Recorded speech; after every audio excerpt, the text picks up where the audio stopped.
Okay भाई, please आइए अब लेक्चर शुरू करते हैं 8वां। कल बात हुई थी चेंज इन एस्टिमेट की। अगला टॉपिक जो इसमें हमारा है वो है चेंज इन एस्टिमेट।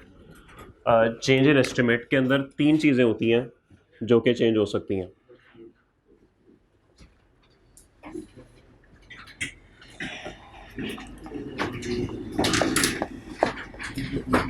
एक यूजफुल लाइफ, दूसरी रेजिडुअल वैल्यू और तीसरा डेप्रिसिएशन मेथड। ये तीनों चीज़ें हैं जो कि चेंज इन एस्टिमेट पे चेंज हो सकती हैं। कुछ अरसे बाद पता लगा यूजफुल लाइफ 5 साल नहीं 8 साल है, ठीक है, या फिर कुछ अरसे बाद पता लगा कि रेजिडुअल वैल्यू 2000 नहीं 1000 है, या 3 साल बाद जाके पता लगा कि डेप्रिसिएशन स्ट्रेट लाइन नहीं होनी चाहिए बल्कि रिड्यूसिंग बैलेंस होनी चाहिए, या रिड्यूसिंग बैलेंस नहीं होनी चाहिए स्ट्रेट लाइन होनी चाहिए। ठीक है, तो ये तीनों चीज़ें जो हैं वो सवाल में चेंज हो सकती हैं। 1 बाय 1 भी चेंज हो सकती हैं, तीनों इकट्ठी भी चेंज हो सकती हैं। हो सकता है एक ही सवाल में वो कह दे यूजफुल लाइफ भी चेंज हो गई, रेजिडुअल वैल्यू भी चेंज हो गई और डेप्रिसिएशन मेथड भी चेंज हो गया। तो इससे परेशान होने वाली कोई बात नहीं, सबका तरीकेकार एक ही है। करना क्या होता है, उससे पहले एक बात आपको बता दूं। लेट्स अज्यूम आपने एसेट खरीदा था 2001 में। आपने 2001 में स्ट्रेट लाइन मेथड से डेप्रिसिएशन की, 2002 में भी आपने स्ट्रेट लाइन से की, 2003 में भी स्ट्रेट लाइन से की। 2004 में आपको जाके पता लगा कि अब बेहतर है कि रिड्यूसिंग बैलेंस मेथड या डब्ल्यूडीवी मेथड इस्तेमाल कर लिया जाए। 2004 में आपने डब्ल्यूडीवी मेथड अप्लाई कर दिया। सवाल मेरा आपसे ये है कि ये डब्ल्यूडीवी मेथड क्या 2004 में ही अप्लाई होगा या पिछले 3 साल में जो हम करते आए उस सबको भी चेंज करना पड़ेगा? जो पिछले हम 3 साल करते हैं इसको चेंज नहीं करना पड़ेगा। इसी तरीके से यूजफुल लाइफ भी हो सकती है ना। हो सकता है यहाँ पे मैंने यूजफुल लाइफ 5 साल कंसिडर की हो, यहाँ पे 5 साल कंसिडर की हो, यहाँ पे भी 5 साल कंसिडर की हो, यहाँ आगे पता लगे 5 साल नहीं 8 साल थी। हो सकता है। तो बताइए क्या पिछले 3 साल की डेप्रिसिएशन को भी रिवाइज करूंगा कि बस यहीं से ही आगे? ओके, देखिए ये दो अल्फाज हैं जो कि आप अपने जेहन में रखें। एक चेंज होती है रिट्रोस्पेक्टिव और एक चेंज होती है प्रोस्पेक्टिव। रिट्रोस्पेक्टिव का मतलब ये होता है कि जिस साल तब्दीली हुई वो साल तो है ही है, पिछले साल भी सारे आपको ठीक करने पड़ेंगे। यानी इसके अंदर पास्ट प्लस फ्यूचर दोनों चीजों को आपको देखना पड़ता है। प्रेजेंट तो है ही, पास्ट प्लस फ्यूचर दोनों की एडजस्टमेंट्स आपको करनी पड़ती हैं। प्रोस्पेक्टिव में सिर्फ आपको फ्यूचर को देखना पड़ता है, पिछली एडजस्टमेंट्स को आपको ठीक नहीं करना पड़ता। ठीक है, क्योंकि ये गलती नहीं थी। या तो गलती हो ना तो मैं इसको ठीक भी करूं, हाँ अगर गलती होगी ना तो इंशाल्लाह वो फिर आइए स्टेट में जाके पढ़ेंगे कि गलती हो तो फिर तो ठीक करना पड़ेगा ना पिछला, वो तब देखेंगे, वो रिट्रोस्पेक्टिव वहां पर देखेंगे। फिलहाल डेप्रिसिएशन के इस एस्टिमेट में कोई भी तब्दीली आ जाए तीनों में तो फिर चेंज प्रोस्पेक्टिव होगी, रिट्रोस्पेक्टिव नहीं होगी। ठीक है, तो जिस साल चेंज हुई उसी साल से हम आगे चीजों को लेके चलेंगे, पिछली चीजों को हम भूल जाएंगे। बात समझ आती है यहां तक? किसी का कोई सवाल? ओके, अब आइए क्वेश्चन नंबर 44 पे, पेज 274 पे नजर आएगा आपको।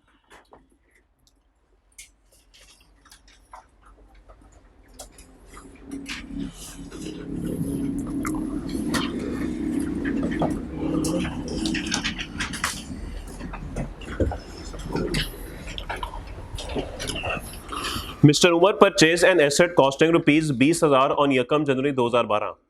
जिंदगी ऑफ एसेट इज 10 साल and its residual value is 2000। ठीक है जी, यकम जनवरी 12 को एक एसेट खरीदा, कॉस्ट थी 20,000 रुपया, जिंदगी थी 10 साल, रेजिडुअल वैल्यू थी 2000। देख लेते हैं, स्ट्रेट लाइन है तो रेजिडुअल वैल्यू माइनस करेंगे, डब्ल्यूडीवी है तो जरूरत नहीं है। ऑन यकम जनवरी 14 यानी कि 12 की डेप्रिसिएशन चार्ज करने के बाद और 13 की डेप्रिसिएशन चार्ज करने के बाद 14 में तीसरे साल it is estimated that it's remaining life is only 6 साल। बड़ी इंपॉर्टेंट बात है कि उसने सवाल में आपको रिमेनिंग जिंदगी दी है या टोटल जिंदगी बढ़ा दी है। अभी देखते हैं सवाल पे क्या फर्क पड़ता है। उसने लिख दिया फिलहाल इस सवाल में उसने दोनों ही आपको दे दिए हैं कि उसकी बकाया जिंदगी 6 साल की रह गई है या फिर उसकी टोटल जिंदगी 10 साल नहीं 8 साल है। Calculate depreciation expense for the year ended December 31, 2012, 13 and 14। हम स्ट्रेट लाइन ये ज्यूम करते हैं क्योंकि सवाल के अंदर उसने बताया नहीं हुआ, तो पहले एक दफा देख लीजिएगा, बाद में नोट कर लीजिएगा। तो क्वेश्चन नंबर 44 है भाई, फॉर्मेट हमारा वही, डेट, डिस्क्रिप्शन, एसेट। कब एसेट खरीदा गया भाई? यकम जनवरी 12 को। क्या कॉस्ट थी इसकी? 20,000। पहली डेप्रिसिएशन साल के आखिर में चार्ज की जाएगी 31 दिसंबर 12 को। फॉर्मूला है जी कॉस्ट माइनस रेजिडुअल वैल्यू, और यूजफुल लाइफ हमें इस साल तो पता था कि 10 साल है, तो बताइए कितनी बनी? कितनी बनी? 1800। 1800 और 18,200 की बुक वैल्यू हो गई 31 दिसंबर 12 को। किसी को कोई मसला? उसके बाद 31 दिसंबर 13 बिल्कुल उसी तरीके से डेप्रिसिएशन निकलेगी, क्योंकि स्ट्रेट लाइन मेथड है। Divide by 10 again 1800। बताइए बुक वैल्यू कितनी बनती है? सॉरी 200 नहीं हो सकती, 400 होगी। 16,400 और दूसरा साल भी खत्म हुआ। ले जी, इसके बाद हमें आगे पता लगा कि जिंदगी अब कितनी रह गई है? जिंदगी अब 6 साल रह गई है, टोटल जिंदगी 8 साल है। 2 मिनट के लिए ज्यूम करें, लॉजिक पे है जो कल लॉजिक की थी। अब हमें इससे अगले दिन 31 दिसंबर है ना, इसके बाद 1 जनवरी भी होगी। यहां पर आके हमें पता लगा कि इसकी जिंदगी अब 10 साल नहीं 8 साल है। अब मुझे बताइए टोटल जिंदगी, और उसने सवाल में दी हुई है कि टोटल जिंदगी 8 साल है, तो भाई 8 में से क्या 2 साल हम ऑलरेडी गुजार नहीं चुके? याद रखिएगा, बड़े ध्यान से पढ़ना है, पेपर में रिमेनिंग लाइफ लिखी है या टोटल लाइफ लिखी है। ठीक है, अगर तो टोटल लाइफ हो, उसने वैसे दोनों दी हुई है, हम पहले ज्यूम करते हैं रिमेनिंग गिवन नहीं है, टोटल गिवन है। अगर टोटल 8 गिवन है तो क्या 8 में से 2 साल गुजर नहीं गए? इसका मतलब है कि बाकी 6 साल रह गए, और इस एसेट की जो बकाया वैल्यू बची है उसको 6 साल पे करना पड़ेगा। ये लॉजिक तो यही कहती है ना। अब मुझे बताएं, कॉस्ट को मैं दोबारा से 6 पे करना शुरू हो जाऊंगा, वो तो मसला हो जाएगा। क्यों? क्योंकि इसको अगर आप 6 पे करेंगे तो 6 पे 20,000 हो जाएगा, और फिर 1800 और 1800 ये किधर जाएगा? ये तो आप कॉस्ट से भी ज्यादा डेप्रिसिएशन चार्ज कर चुके होंगे, तो हम तो सिर्फ कॉस्ट के बराबर ही कर सकते हैं। तो भाई 20 में से 1800 और 1800 ऑलरेडी चार्ज हो चुका हुआ है, बकाया कितना रह गया? 16,400। भाई 16,400 को अब बकाया जिंदगी के ऊपर क्या करना है? डेप्रिशिएट करना है। तो अगर तो सवाल में वो टोटल लाइफ आपको दे देगा कि टोटल जिंदगी अब इतनी है, तो फिर आपको जितने साल की डेप्रिसिएशन चार्ज हुई वो माइनस करनी पड़ेगी, कि भाई 2 साल की हो गई है तो 8 में से 2 माइनस कर दो। और अगर उसने रिमेनिंग दे दिया है फिर तो आपकी जिंदगी आसान होगी, उसने रिमेनिंग 6 दे दिया आपको बस। तो 8 में से 2 माइनस कर दें तब भी 6 आ रहा है, और 6 उसने आपको खुद प्रोवाइड भी कर दिया। तो भाई यहां पर अब हम डेप्रिसिएशन जो चार्ज करेंगे वो चार्ज करेंगे अगले साल के एंड पे। वो तो साल के एंड पे होती है ना, और साल के शुरू में हमें आके पता लग गया कि भाई चेंज हो गया। अच्छा, अब देखें डेप्रिसिएशन क्या होगी। क्या अब 16,400 को करना है हमने डेप्रिशिएट? ऐसी है, तो अब कॉस्ट की जगह आ जाएगी रिवाइज्ड बुक वैल्यू। ठीक होगी बात? क्या रेजिडुअल वैल्यू सवाल में चेंज हो रही है? नहीं हो रही। वो 2,000 है तो एंड पे तो मैं 2,000 चाहिए, तो 2,000 को क्यों हम डेप्रिशिएट करें? और कितने सालों पे अब हमने इसको डिवाइड करना है? 8 पे या 6 पे? 6 पे। ले जी, तो फॉर्मूला क्या बना भाई?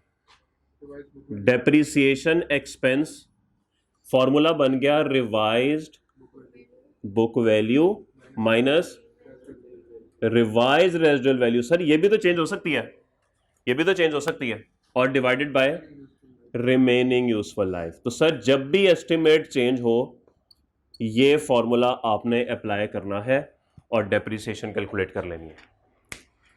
ठीक होगी बात? जो भी आपके रिवाइज रेजिडुअल बुक वैल्यू है, सॉरी वो आ गई।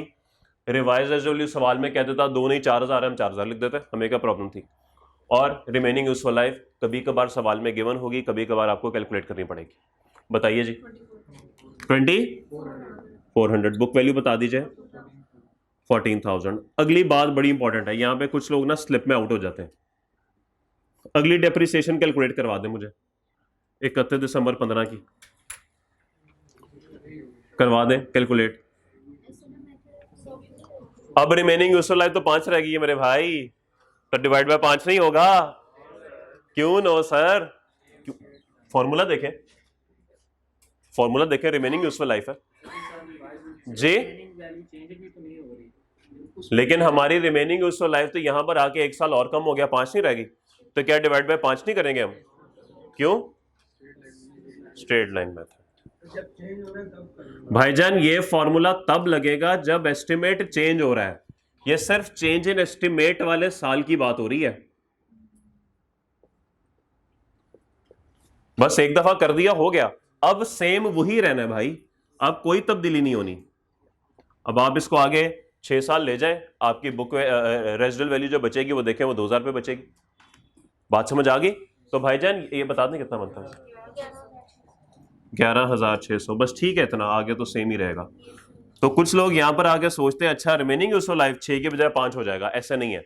आपने इसको अब 6 साल तक करना है, तो 6 साल तक फिर यही चलेगा सारा कुछ। ओके, और ये फॉर्मूला सिर्फ लगेगा जिस साल आपका चेंज इन एस्टिमेट हुआ है।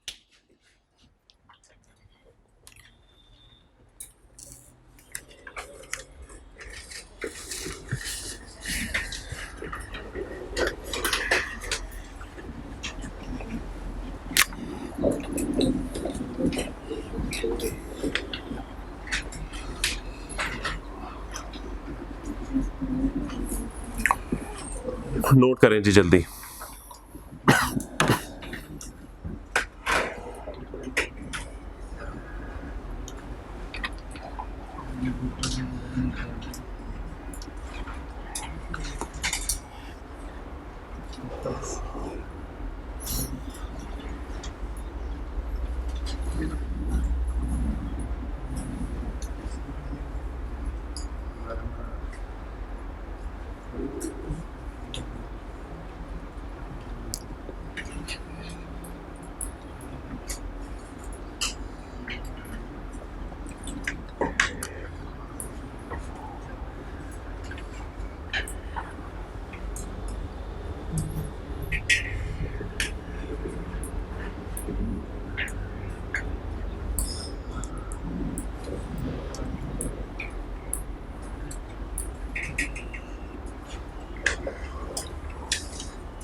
जी नोट हो गया?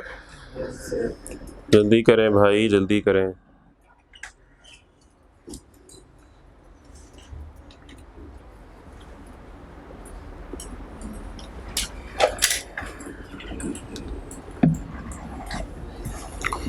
फोर्टी 45 कीजिए, देखें होता है आपसे क्वेश्चन 45, उसके बाद हम बोर्ड पे करते हैं।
कल किसी का पीआरसी पेपर था आप में से? हाँ भाई, सब अच्छा है। ओके, कल का लेक्चर ले लिया था आपने यूट्यूब से? ओके।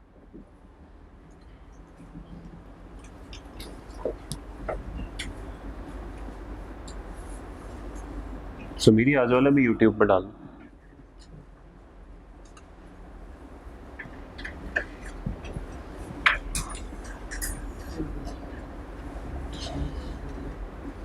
जी हो गया सवाल 45। जी जल्दी कीजिए, सॉल्व करते हैं। अभी तो आपने 46 भी करना है, फिर आपने 47 भी करना है। मेहनत कर दरिया में डाल। तो सॉरी, वो तो नेकी था, नेकी कर दरिया में डाल।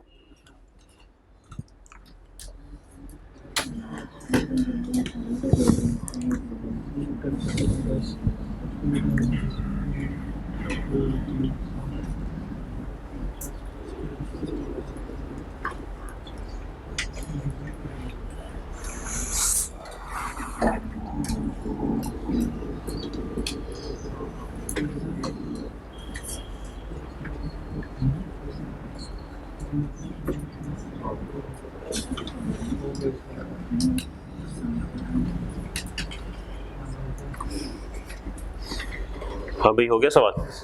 एंड पे क्या कितनी वैल्यू बची है? सॉरी, पहला गैर खत्मी गैर सरकारी नतीजा 55,000। हाँ भाई क्या आंसर है एंड पे? 55,000। दूसरा गैर खत्मी गैर सरकारी नतीजा, किसी का 55,000 के अलावा आंसर आया हो? वो देखो आंसर 75, 55 के अलावा कोई आंसर? सबका 55। चले देखते हैं अभी क्या बनता है। करें जी सवाल शुरू।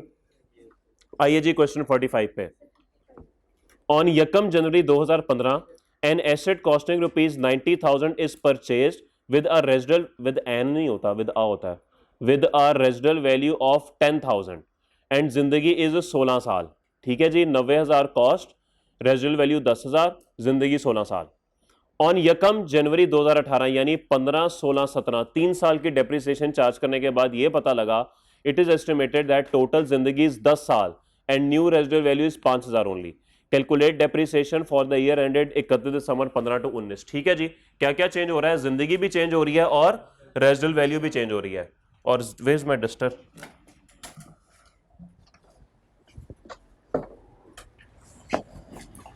ठीक है जी, जिंदगी बदल गई है, आपकी भी बदल जाएगी इंशाल्लाह एक दिन। जे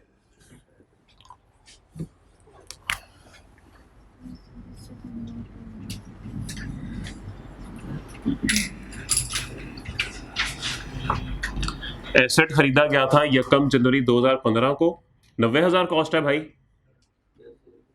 ओके जी, पहली डेप्रिसिएशन चार्ज की जाएगी 31 दिसंबर 15 को। मेथड मेंशन नहीं है, स्ट्रेट लाइन एज्यूम करें। कॉस्ट माइनस रेजिडुअल वैल्यू 10,000 और यूज टोटल लाइफ 16 है, useful life, sorry useful life सही वर्ड है। कितना बनता है जी? 5,000। 5,000 तो पहले साल के आखिर में बुक वैल्यू आ गई 31 दिसंबर 15। भाई थोड़ी सी खामोशी हो जाए प्लीज। फिर है जी 31 दिसंबर 16 को वही सेम डेप्रिसिएशन। वैसे भी ये फॉर्मूला ना भी लिखे ना तो काम चल जाएगा। जे पेपर में बस एक दफा लिख दिया बहुत है, 2 दफा लिखने की जरूरत ही नहीं है। यार खामोश हो जाए मेरा भाई, ना किया करें ऐसे। एस्टिमेट तो यकम जनवरी 18 को चेंज हो रहा है ना, ऐसे ही है, तो 17 की भी डेप्रिसिएशन ऐसे ही चार्ज होगी।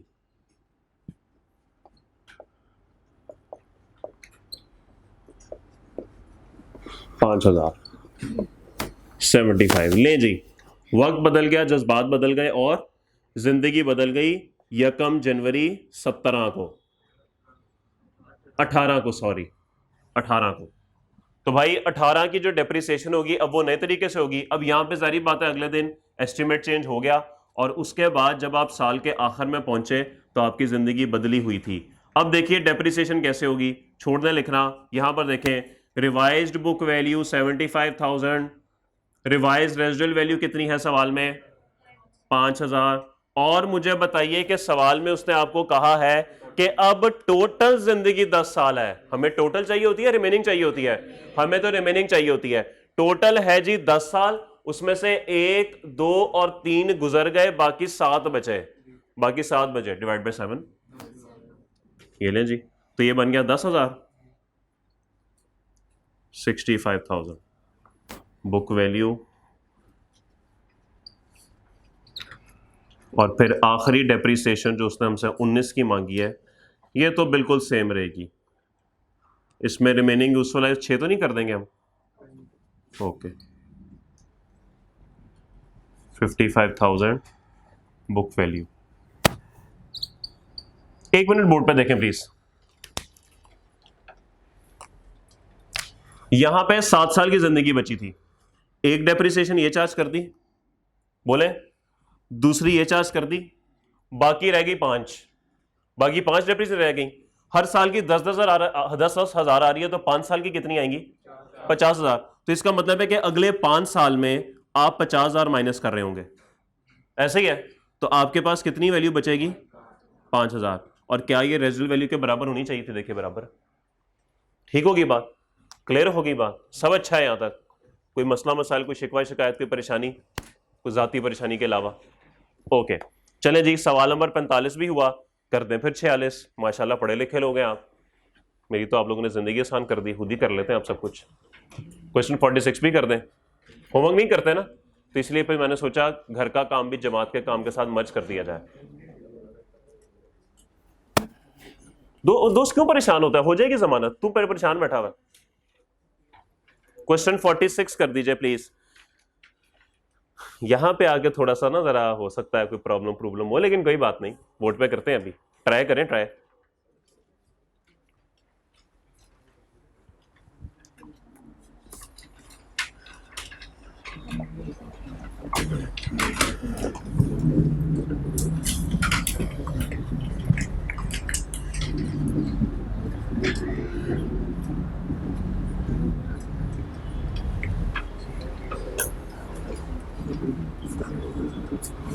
अल्लाह अकबर।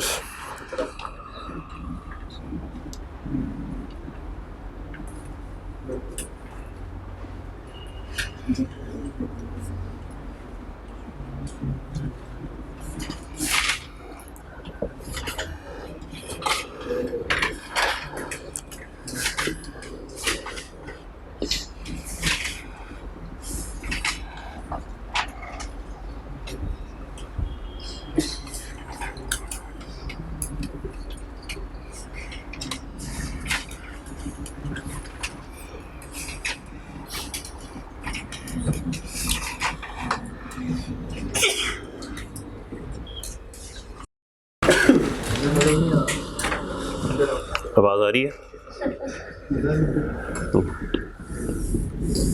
अंडरटेकर आ रहा है, अंडरटेकर।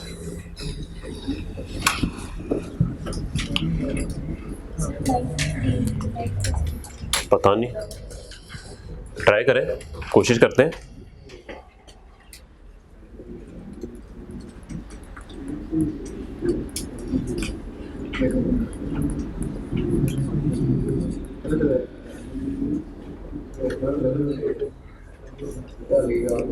लाइफ जो है वो दी गई है, जरा कोशिश करें, कुछ तरीका वगैरह बताया था मैंने।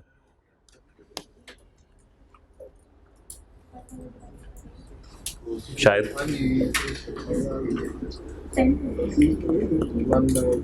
या तू सबको बताई जाएगा, प्लान लीक करेगा तू सबके लिए।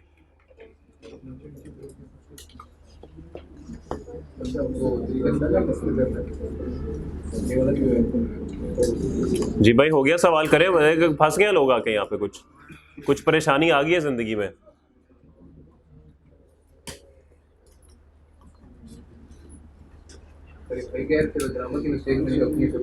बिल्कुल निकल आती हैं। क्या मतलब? ग्रामर की मिस्टेक आई क्या बोला, एग्जामिनर ही निकालता है। मुश्किल नहीं, थ्योरेटिकल में हो सकता है, ये न्यूमेरिकल की बात कर रहा हूँ। थ्योरेटिकल में तो हो जाता, उसमें तो हो सकता। हाँ जी भाई, किधर किधर मसला मसाइल हो गया? कोई परेशानी, मसला हल नहीं हुआ, रह गया एक मोर अभी। करें जी सवाल बोर्ड पे? नो सर, करें करें, जल्दी करें, होने वाला है सवाल।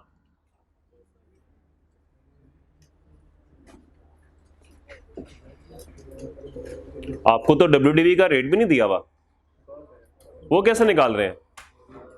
वो फॉर्मूला कौन सा वाला formula? 1 minus under root useful life S/C। Useful life कौन सी ले रहे हैं? टोटल के रिमेनिंग। ओके। और उसके अंदर तो रेजिडुअल वैल्यू भी थी, वो कौन सी ले रहे हैं, पुराने वाली के रिवाइज वाली? और कॉस्ट क्या ले रहे हैं? अच्छा, पता नहीं क्या करी जा रहे हैं आप लोग। खैर करें, वो करें जो समझ आती है करें, कोई बात नहीं, खैर है।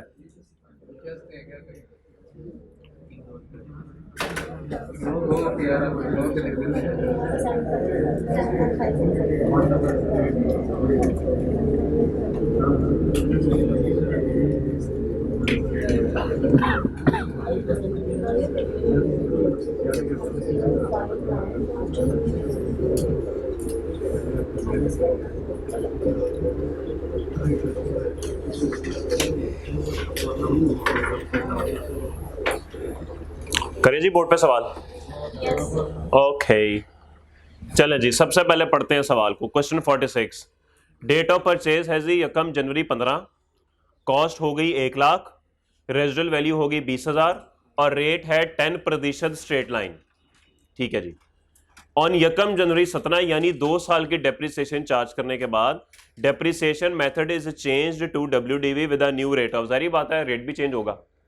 There is no change in residual value. Calculate depreciation for the years ended 31 December 15 to 18। Okay, सबसे पहले मुझे यह बताइए कि पहले 2 साल की डेप्रिसिएशन तो बड़े आराम से चार्ज हो जाएगी, उसमें तो कोई प्रॉब्लम नहीं है। तीसरे साल आके मेथड हो गया चेंज। जब मेथड चेंज हुआ तो क्या तब्दीली आएगी? WDV के अंदर तो हम क्या करते हैं भाई, हम तो बुक वैल्यू पे रेट लगा देते हैं। तो ठीक है, बुक वैल्यू तो हमारे पास मौजूद होगी, उसमें तो कोई प्रॉब्लम नहीं है। रेट कहां से निकलेगा? रेट के लिए मुझे WDV वाला वो रेट का फॉर्मूला याद है, 1 - √n S/C। इसके अंदर एक चीज थी n, जो कि क्या था, यूजफुल लाइफ। याद है कि भूल गए? S क्या था जी? हाँ याद है, सब याद है हमें। और C, ये तो कॉस्ट ही होगी सर। ओके, अब मुझे बताइए कि जब चेंज इन एस्टिमेट होगा और हमने WDV का रेट निकालना होगा तो इस फॉर्मूले में क्या कोई तब्दीली आएगी कि नहीं आएगी? बिल्कुल तब्दीली आएगी। अब ये यूजफुल लाइफ नहीं रहेगी, बल्कि अब हमें यहां पे रिवाइज्ड यूजफुल लाइफ लेनी पड़ेगी। अब रेजिडुअल वैल्यू ये नहीं रहेगी, बल्कि हमें रिवाइज्ड रेजिडुअल वैल्यू लेनी पड़ेगी। और याद रखिएगा, कॉस्ट भी कॉस्ट नहीं रहेगी, बल्कि अब ये बुक वैल्यू बन जाएगी, जो आखिरी बुक वैल्यू है वो बन जाएगी। अब आप ये डाटा पुट करके तो रेट निकालेंगे WDV का और ऑनवर्ड्स एसेट को उस तरीके से डेप्रिशिएट करेंगे। क्या आप सबको बात समझ आ गई? ओके, अब सवाल बोर्ड पे करते हैं।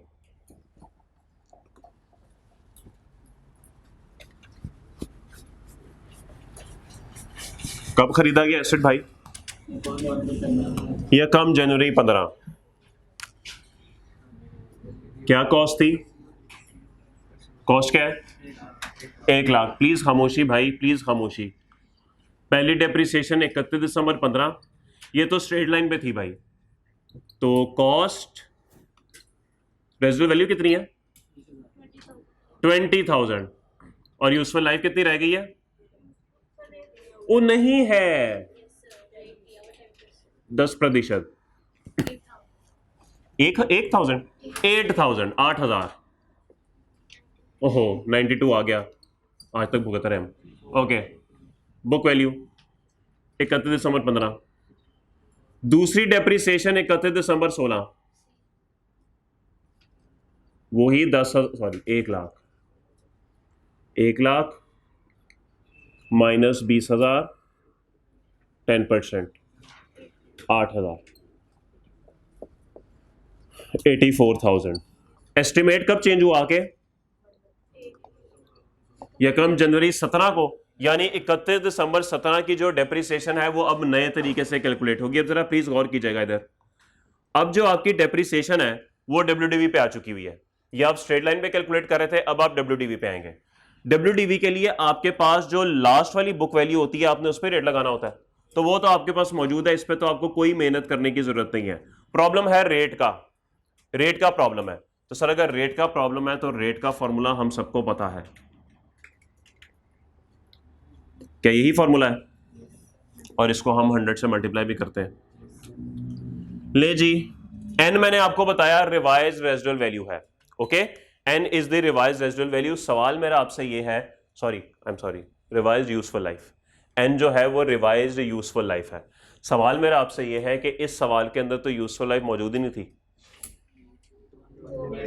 सर मौजूद थी, आपको बताया था कि अगर रेट मौजूद हो स्ट्रेट लाइन के अंदर तो उसको कन्वर्ट किया जा सकता है किसके अंदर, इसको रीअरेंज कर लें, यूजफुल लाइफ 1/रेट 0.10, तो ये 10 साल बनेगी भाई। तो भाई यूजफुल लाइफ हमारे लिए 10 साल थी। ओके, अगर 10 साल थी तो उसमें से कितने साल निकल गए, 2 साल निकल गए, बाकी कितने रह गए, 8 साल। तो रिवाइज यूजफुल लाइफ हो गई 8 साल। कोई प्रॉब्लम? रेजिडुअल वैल्यू सवाल में चेंज हुई है, उसने कहा नहीं चेंज हुई, तो कितनी बची, 20,000, 20,000 रहेगी। और अब आपने कॉस्ट 1 लाख को कंसिडर नहीं करना बल्कि 84 को कंसिडर करना है, क्योंकि यहीं से ऑनवर्ड्स डब्ल्यूडीवी का आगाज हो रहा है। तो डब्ल्यूडीवी की तो पहली डेप्रिसिएशन यही वाली है ना, तो जो लेटेस्ट वैल्यू हमने डेप्रिशिएट करनी होती है असल में हम यहां पे वो लिख रहे होते हैं जो टेक्निकली इस फॉर्मूले का मकसद है। तो हम यहां पर लिखेंगे 84,000। जी बताइए क्या रेट आता है, 16.42% इज द डेप्रिसिएशन रेट, जो कि आप यहां पर लगा देंगे। जी बोलिए। 13793, बताइए बुक वैल्यू 70207, बुक वैल्यू 31 दिसंबर 17। उसने कब तक की मांगी हुई है,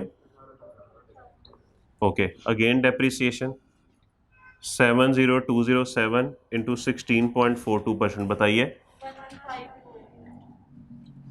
जी बताइए। 58 आप लोग तो 55 बता रहे थे, इसी सवाल की थी, पिछले सवाल की थी। अच्छा I am sorry, I take my words back. ठीक है जी, सवाल खत्म हुआ।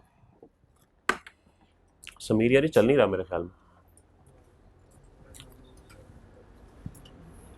जरा थोड़ा सा चेक करें इसकी। वैसे बस ये हाथी के दांत दिखाने वाले कर रहा है, खाने वाले नहीं कर रहा। ओके सब अच्छा है, नोट हो गया जी। ओके 47 देखें जरा, होता है आप लोगों से,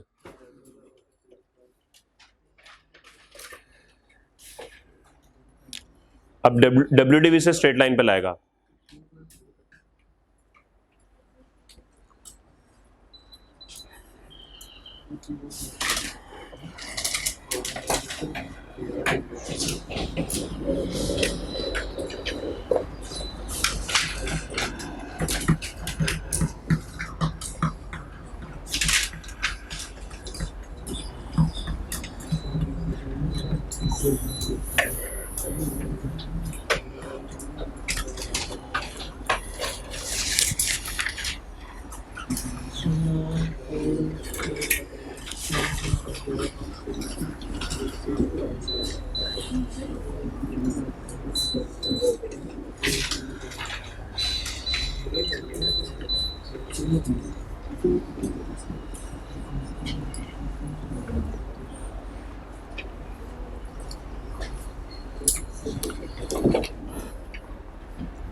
जी सवाल करें बोर्ड पे। 47 क्वेश्चन करें बोर्ड पे भाई, जल्दी करें भाई, जल्दी करें।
ओके जी, ये सवाल पे 47 क्वेश्चन है जी।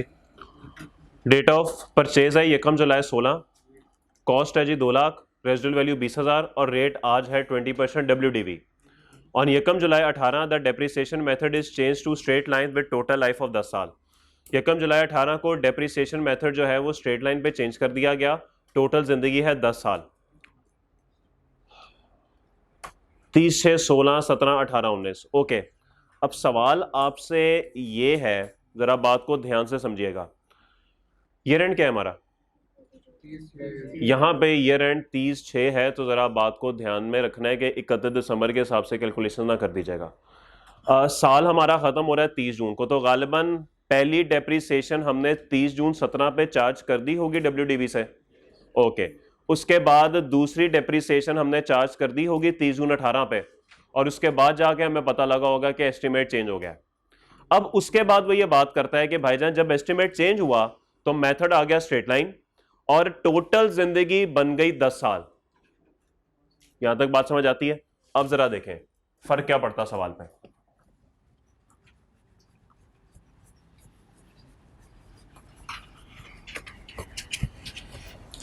जी भाई, कितनी कॉस्ट है यकम जुलाई किस तारीख पे? 16 पे। 16 पे कितनी कॉस्ट है? 2 लाख। और हमारा मेथड तो WDV है भाई, और पहली डेप्रिसिएशन चार्ज होगी 30/17 पे, 2 लाख। रेट कितना है भाई? 20%, 40,000, 40,000 की डेप्रिसिएशन, और ये बन गया 1,60,000 बुक वैल्यू, और 30/6/17। उसके बाद अगली डेप्रिसिएशन 30/6/18 पे भी ऐसे ही होगी। अब बुक वैल्यू पे 1,60, खामोशी भाई प्लीज, कितनी बनेगी? 32,000। बुक वैल्यू बताइए?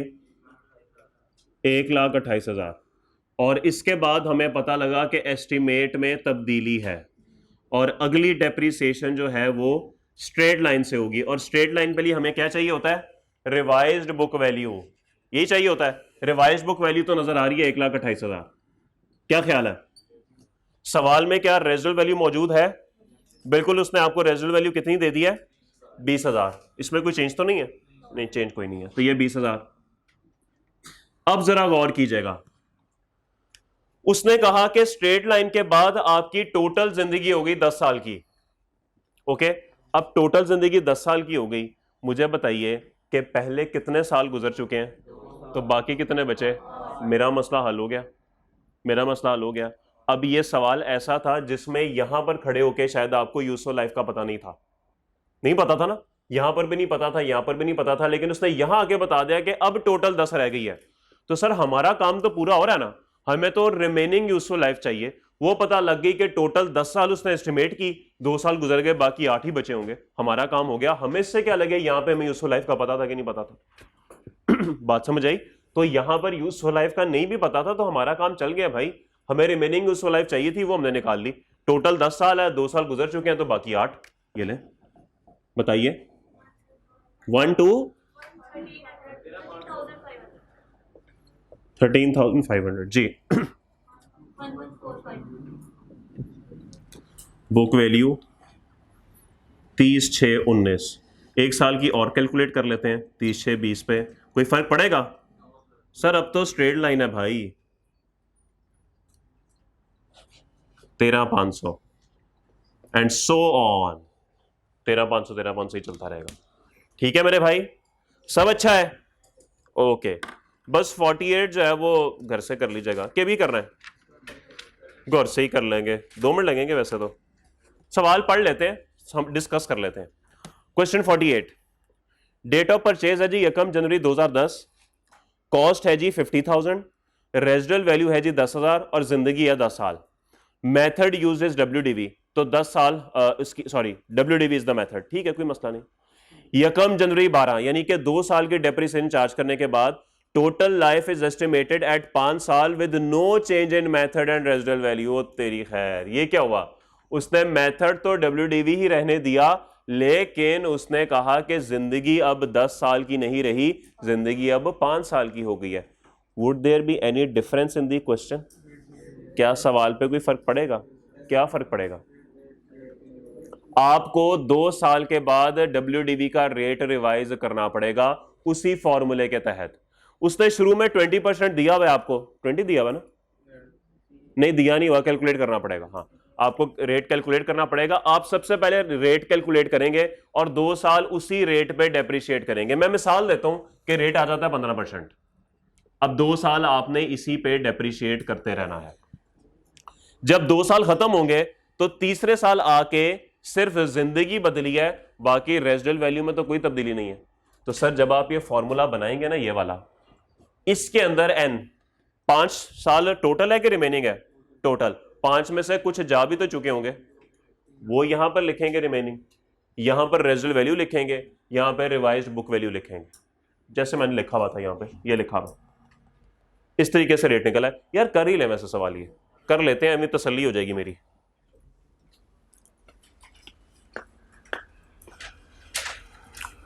सबसे पहले रेट निकालेंगे, डेप्रिसिएशन करेंगे, एस्टिमेट पे आके दोबारा रेट निकालेंगे, बाकी डेप्रिसिएशन करेंगे।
जी भाई, जिंदगी आसान है क्या मुश्किल है? अच्छा, मुझे भी बताइएगा कैसे आसान। खुश रहते हैं, निकलेंगे हाथ से आपके सितंबर में।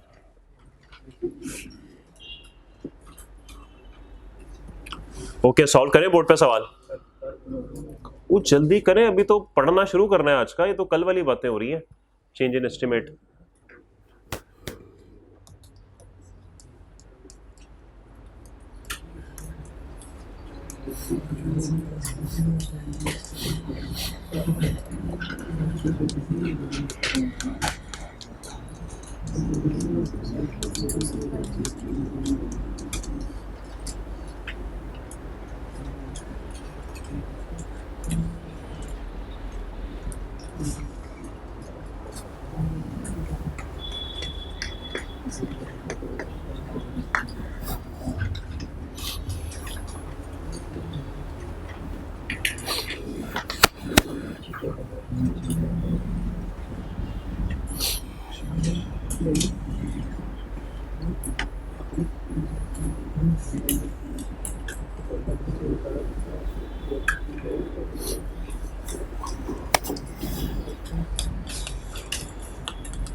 जी बताइए, एसेट कब खरीदा गया? यकम जनवरी 2010 को। कॉस्ट क्या है जी? 50,000। मेथड WDV है भाई। पहली डेप्रिसिएशन 31 दिसंबर 2010 को 50,000 पे। रेट क्या है भाई? ये आप लोगों ने कैलकुलेट किया है, ऐसे ही है। कैसे कैलकुलेट किया?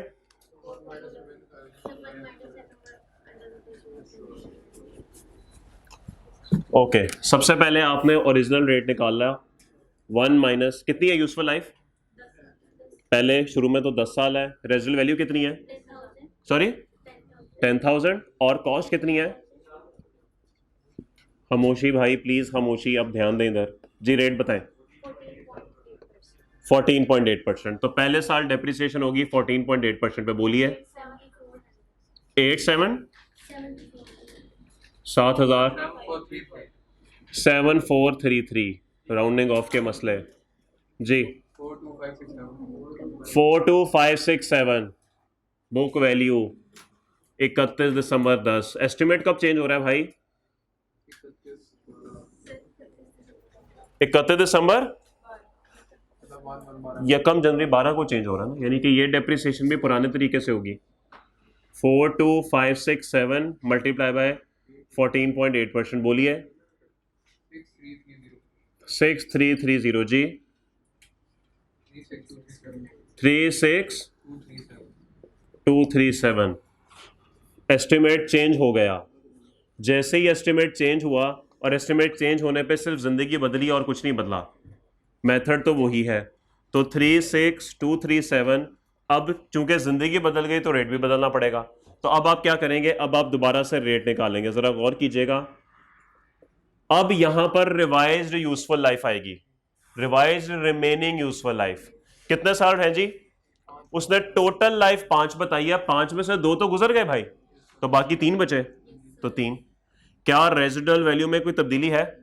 क्या वो 10,000 ही रहेगी? और यहां पर कॉस्ट लेंगे?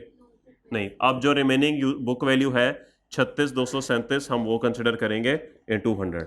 वही पुरानी बात है, कोई नई बात नहीं। बोलिए सॉरी 34.89%। तो 34.89, लुट मच गई रेट की। इतना ज्यादा रेट कैसे हो गया बताइए, कितना रेट ज्यादा कैसे हो गया? यहाँ पे रेट ज्यादा कैसे हो गया, कम कैसे था? सर यूजफुल लाइफ की वजह से ऐसे हुआ है, क्योंकि पहले आपने 10 साल तक कॉस्ट को स्प्रेड करना था, कम थी, अब बकाया 3 साल बचे हैं तो अब ज्यादा स्प्रेड करना पड़ेगा। बताइए 12643 बोलिए 23593 बुक वैल्यू,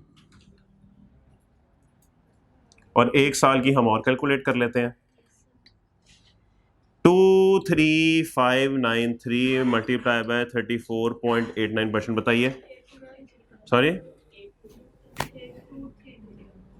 8232 बोलिए 15361 लें जी, बुक वैल्यू आ गई।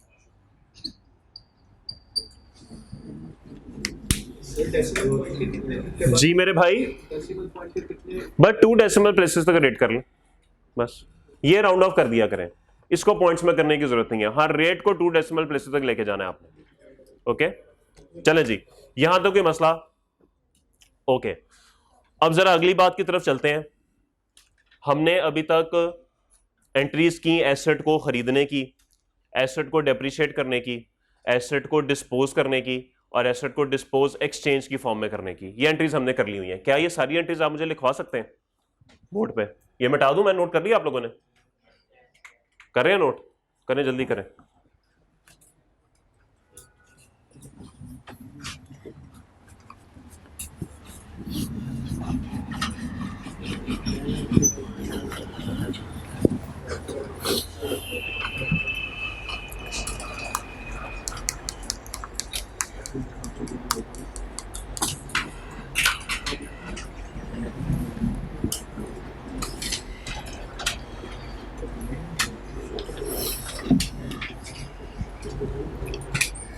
ओके जी, जी सर।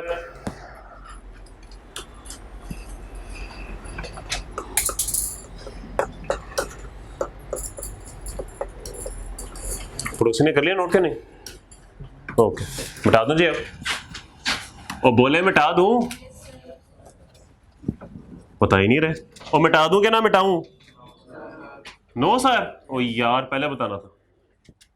चलें जी, बात को प्लीज ध्यान से देखिएगा।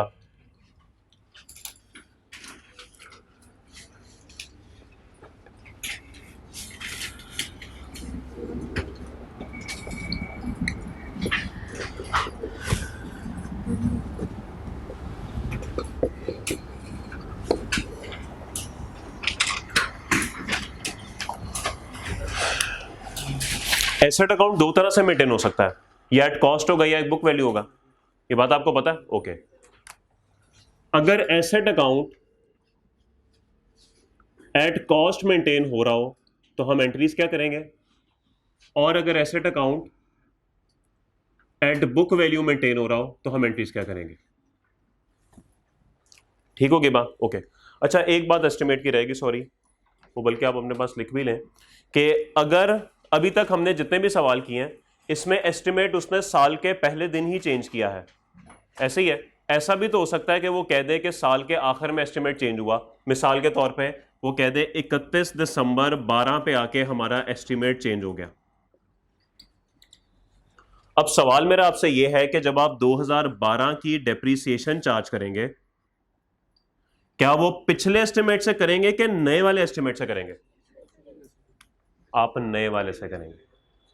तो ये बात आपने ज़हन में रखनी है कि जब भी एस्टिमेट चेंज हो, वो चाहे साल के शुरू में हो, चाहे साल के मिड में हो, चाहे साल के आखिर में हो, आपने एज्यूम ये करना है कि ये साल के पहले दिन ही चेंज इन एस्टिमेट हो गया। ठीक है, बस ये अजम्पशन आप अपने पास लिख लें कि चेंज इन एस्टिमेट में, चाहे एस्टिमेट साल, उर्दू में लिख लें, चेंज इन एस्टिमेट में अगर एस्टिमेट साल के शुरू में हो, साल के मिड में हो, या साल के आखिर में हो, चेंज इन एस्टिमेट में अगर एस्टिमेट साल के शुरू में हो, साल के मिड में हो, या साल के आखिर में हो, सबके व्हाट्सएप बोल रहे हैं, सबके व्हाट्सएप बोल रहे हैं, अंग्रेजी में उर्दू लिख रहे हैं सब। बुला दिए मुझे भी। चेंज इन एस्टिमेट में अगर चेंज इन एस्टिमेट साल के शुरू में हो, साल के मिड में हो या साल के आखिर में हो तो हम उसे साल का स्टार्ट ही एज्यूम करेंगे कि एस्टिमेट साल के शुरू में ही चेंज हुआ है, तो हम उसे साल का स्टार्ट ही एज्यूम करेंगे।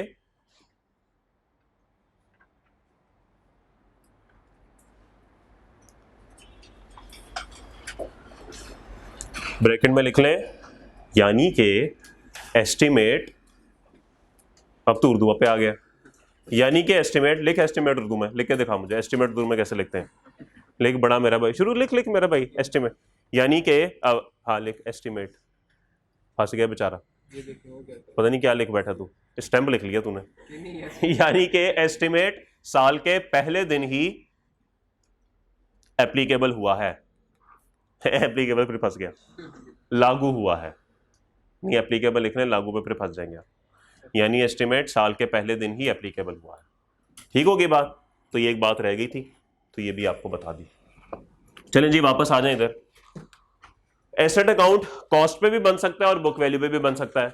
अगर कॉस्ट पे बनेगा तो एक्यूमुलेटेड डेप्रिसिएशन का लेजर साथ बनेगा, और अगर बुक वैल्यू पे होगा तो एक्यूमुलेटेड डेप्रिसिएशन का लेजर नहीं बनेगा। एडिशन अगर होगी एसेट में, कोई नया एसेट खरीदेंगे, यहां पर हम एंट्री क्या करेंगे, डेबिट एसेट, क्रेडिट कैश या बैंक, क्या ख्याल है? यहां पर क्या एंट्री होगी? सेम एंट्री, कोई फर्क नहीं पड़ेगा, एसेट बुक वैल्यू पे है उस पे है, ये एंट्री तो सेम होनी है। तो मसला सब अच्छा है, ओके। उसके बाद जब आप डेप्रिसिएशन एक्सपेंस चार्ज करेंगे, यहां पर क्या एंट्री करेंगे, sorry depreciation expense debit, accumulated depreciation credit, okay. और यहां पर क्या एंट्री होगी मेरे दोस्त, डेप्रिसिएशन एक्सपेंस डेबिट और एक्यूमुलेटेड नहीं होगी, ओके सॉरी, हम इसको काट के ठीक करते हैं, एसेट अकाउंट क्रेडिट, ठीक है। मैंने जान के काट के लिखा ताकि आप भी अपने पास जब लिखें आपको पता रहे कि फर्क कहां पर है। ठीक होगी बात? डिस्पोजल पे आइए। डिस्पोजल पे हम क्या एंट्री करते हैं, we will credit the asset account with the cost of asset disposed of, we will debit the accumulated depreciation account, okay. We will record cash, cash का आना, और बाकी प्रॉफिट एंड लॉस बैलेंसिंग वो debit भी हो सकता है credit भी हो सकता है, फिलहाल मैं एज्यूम करूं चलें डेबिट ही होगा, कोई मसला इस एंट्री में। लेकिन यहां पर एंट्री क्या होगी मेरे दोस्त, इधर एंट्री क्या होगी, यही एंट्री दोबारा पहले लिखते हैं फिर देखते हैं फर्क क्या पड़ेगा। Cash, profit and loss, balancing और एसेट। अब सवाल मेरा आपसे यह है, यहां पे मैंने एसेट क्रेडिट कॉस्ट से इसलिए किया था क्योंकि मेरा जो लेजर था एसेट का वो कॉस्ट पे चल रहा था, तो कॉस्ट में से कॉस्ट ही निकालनी थी ना। अब मेरा लेजर जो एसेट का है क्या वो कॉस्ट पे चल रहा है या बुक वैल्यू पे चल रहा है, तो क्या मुझे बुक वैल्यू निकालनी पड़ेगी या कॉस्ट निकालनी पड़ेगी, मुझे बुक वैल्यू निकालनी पड़ेगी। तो यहां पर तब्दीली ये आएगी कि क्रेडिट अब आपका एसेट जो है वो बुक वैल्यू पे हो जाएगा। बात समझ आ गई? क्या यहां पर कोई एक्यूमुलेटेड डेप्रिसिएशन का अकाउंट मेंटेन है? नहीं। अब तो एसेट और एक्यूमुलेटेड डेप्रिसिएशन यहां पर आके नेट ऑफ हो गए आपस में, तो इसकी जरूरत ही नहीं है, बस खत्म हुई बात। तो बकाया एंट्री क्या बची, debit cash, profit and loss balance debit या क्रेडिट हो जाएगा, और क्रेडिट एसेट बुक वैल्यू। तो असल में जब आप बुक वैल्यू लिखते हैं ना, आप असल में कॉस्ट और एक्यूमुलेटेड को आपस में नेट ऑफ कर रहे होते हैं, तो आपने वो नेट ऑफ करके यहां पे बात लिख दी। ठीक होगी बात? यहां तक नोट करें, फिर एक्सचेंज पे आते हैं। एक्सचेंज देखते हैं एक्सचेंज में क्या कर रहे हैं।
जी नोट हो गया भाई?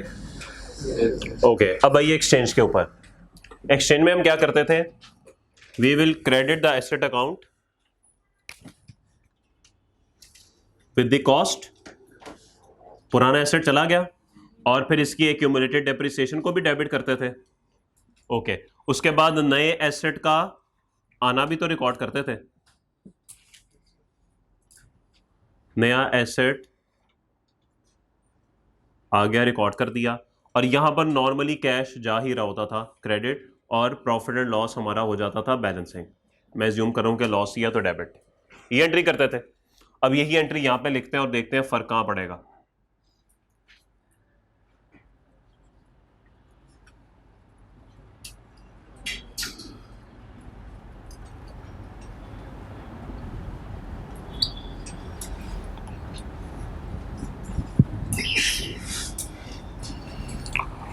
ओके गौर कीजिए प्लीज, क्या एसेट अकाउंट हमारा कॉस्ट पे मेंटेन हो रहा है?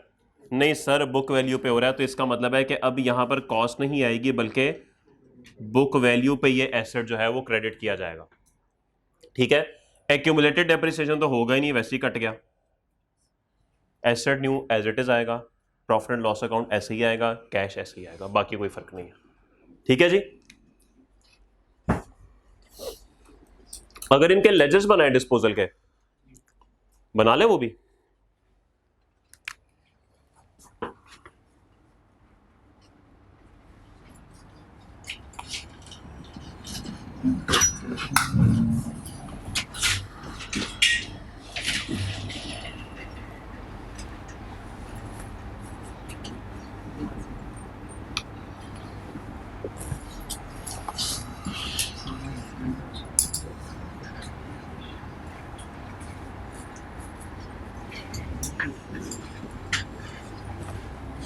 देखिए प्लीज, अगर कॉस्ट पे होगा जो काम हम आज तक करते आए, एसेट अकाउंट यहां पर डेबिट कर दिया जाएगा और ये कॉस्ट से होगा। एक्यूमुलेटेड डेप्रिसिएशन हम क्रेडिट करते थे, उसके बाद कैश भी यहां पर आके क्रेडिट होता था, और प्रॉफिट लॉस अगर लॉस होता था तो बैलेंसिंग फिगर यहीं पर निकल आती थी, वरना वहां पर आ जाएगी। एट कॉस्ट होगा तो डिस्पोजल ऐसे ही बनता था। अब क्या फर्क पड़ेगा भाई? अब फर्क ये पड़ेगा कि अब आप जब एसेट अकाउंट को क्रेडिट कर रहे होंगे तो आप किस पे कर रहे होंगे? आप बुक वैल्यू पे कर रहे होंगे। तो इसलिए यहां पर अब कॉस्ट नहीं आएगी, बल्कि अब बुक वैल्यू आ जाएगी। ओके, एक्यूमुलेटेड तो वैसे ही नहीं आएगी, लेकिन कैश तो जरूर आएगा, और प्रॉफिट एंड लॉस में अगर लॉस आ गया तो वो भी जरूर आएगा। बात समझ आ गई? तो एक्यूमुलेटेड डेप्रिसिएशन हम नहीं रखेंगे, तो यही एंट्री हमने वहां पर रिकॉर्ड कर दी। देखें 3 चीजें, तो वही 3 चीजें आ गई। एक्सचेंज में क्या करेंगे हम? एक्सचेंज में हम पुराना एसेट जो है वो क्या करते थे? एसेट ओल्ड कॉस्ट पे यहां पर लिखते थे, इसकी एक्यूमुलेटेड डेप्रिसिएशन इस तरफ आ जाती थी, फिर जो नया एसेट है वो यहां पर आके क्रेडिट होता था, कैश का जाना यहां पर रिकॉर्ड होता था, और प्रॉफिट एंड लॉस बैलेंसिंग अगर लॉस है तो इस तरफ, वरना गेन है तो उस तरफ। ठीक होगी बात? अगर बुक वैल्यू पे होगा तो क्या फर्क पड़ेगा भाई, पुराना एसेट अब कॉस्ट पे नहीं जाएगा भाई, पुराना एसेट अब बुक वैल्यू पे जाएगा। एक्यूमुलेटेड डेप्रिसिएशन हमें कहीं नजर नहीं आएगी, लेकिन नया एसेट बिल्कुल वैसे ही, डेबिट एसेट क्रेडिट डिस्पोजल यहां पर हम लिखेंगे, कैश का जाना बिल्कुल वैसे ही, और प्रॉफिट एंड लॉस बैलेंसिंग। ठीक होगी बात। तो मेरे ख्याल में अब आपको बात समझ आ गई कि जहां पे बुक वैल्यू है वहां पे फिर हमें एसेट पुराने वाला बुक वैल्यू पे ही कंसिडर करना पड़ेगा, कॉस्ट पे कंसिडर नहीं करना पड़ेगा।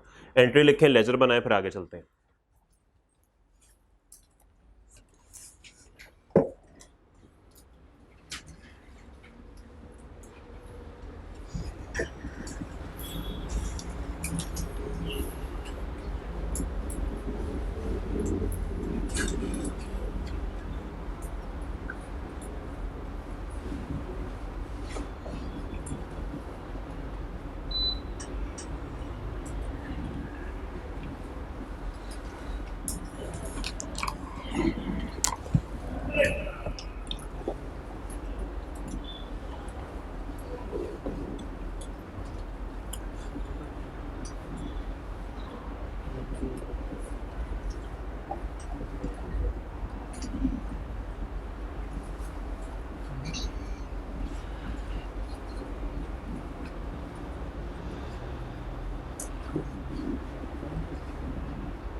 जी नोट हो गया भाई?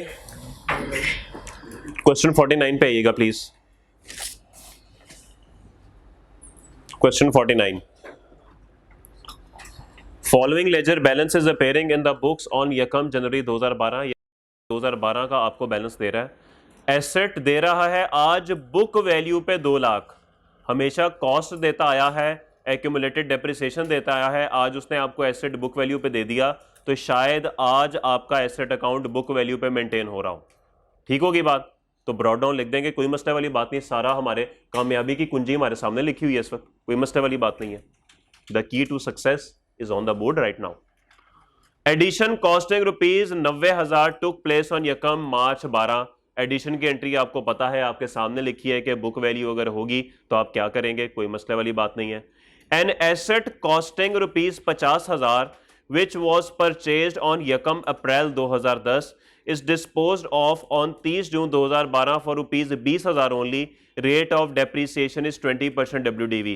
सर अगर तो आपका एसेट बुक वैल्यू पे मेंटेन हो रहा है तो क्या आप अब यूं कहेंगे we will credit the asset account with the cost of asset disposal? अब तो नहीं कहेंगे भाई, अब तो आपको बुक वैल्यू चाहिए भाई, अब तो आपको बुक वैल्यू चाहिए, और उसके लिए आप ऑब्वियसली क्या करेंगे, डेप्रीसिएशन चार्ज करेंगे।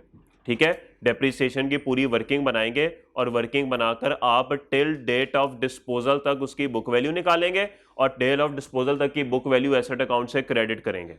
ओके, कोई फर्क नहीं है, सब कुछ वैसे ही है जैसे पहले कर रहे थे, बस अब डेप्रीसिएशन चार्ज हो जाएगी एक्यूमुलेटेड की बजाय एसेट अकाउंट में, और डिस्पोजल क्रेडिट जाके एसेट अकाउंट में बुक वैल्यू से हो जाएगा, बस, और कोई फर्क नहीं है। ठीक है, तो क्या आप ये सवाल कर लेंगे?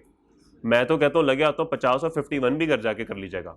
तो ये 3 सवाल आपका होमवर्क है, 49, 50 और 51। ठीक है, 49, 50 और 51, ये 3 सवाल आपका होमवर्क है। इसमें से एक सवाल 49 गालिबन या कोई एक सवाल कल मैं आपको क्लास में करवा दूंगा ताकि प्रैक्टिस भी हो जाएगी। ओके, चलें जी, लेट्स मूव फॉरवर्ड, आगे चलते हैं। वो यार टाइम दे, कभी पूरे 25 मिनट है, अभी तो आज मैंने पढ़ाना शुरू करना है, ये तो ऐसी कल वाली बातें थी। कोई नहीं यार, रीडिंग करते हैं आज, आप भी क्या याद करेंगे।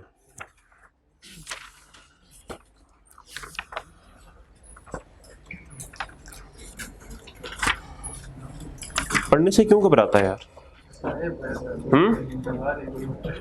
पढ़ने से यार मैं घबराता था पढ़ने से, मैं तो पढ़ाने से भी घबराता हूं। जो बात है सो है। ओके जी,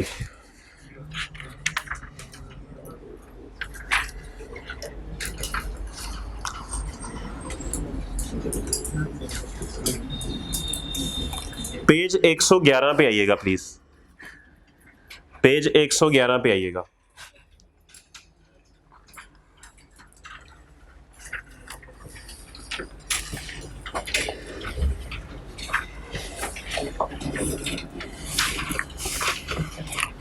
आपको हेडिंग नजर आएगी रिकग्निशन की, नजर आ रही है?